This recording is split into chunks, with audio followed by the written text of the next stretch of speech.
યાત્રાધામ દ્વારકાના જગત મંદિર ખાતે વહેલી સવારથી માનવ મહેરામણ ઉમટી પડ્યો હતો। જગતગુરુ શંકરાચાર્ય સ્વરૂપાનંદ સરસ્વતીજી મહારાજના આશ્રમ શારદા મઠ ખાતે પણ આદિશંકરાચાર્ય મહારાજજીની તથા જગતગુરુ શંકરાચાર્ય સ્વરૂપાનંદ સરસ્વતીજી મહારાજજીની પાદુકાનું પૂજન કરાયું હતું। તેમજ દ્વારકાધીશ મંદિર ઉપર 52 ગજની ધજા ચડાવવામાં આવી હતી। તો પ્રેમ ભિક્ષુજી મહારાજ પ્રેરિત સંકીર્તન મંદિર ખાતે પણ વિશેષ ઉજવણી અને અભિષેક, ગુરુ પૂજન, આરતી જેવા કાર્યક્રમો યોજાયા, જેનો બહોળી સંખ્યામાં ભાવિકો ભક્તોએ લાભ લીધો હતો।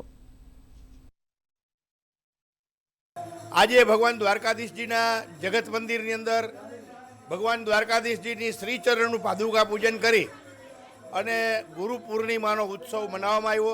ત્યારબાદ આપણે ભગવાન દ્વારકાધીશજીની પાછળ છીએ એવા સદભાવનાથી જગતગુરુ શંકરાચાર્ય મહારાજ શ્રી સદાનંદ સરસ્વતી મહારાજ કે હાલના વર્તમાનમાં જગતગુરુ મઠની અંદર બિરાજમાન છે અને એમના પાદુકાનું પૂજન કરી અને પરંપરાગત રીતે દ્વારકાની વિવિધ સંસ્થાઓની અંદર પણ ગુરુ પૂજન કરવામાં આવ્યું।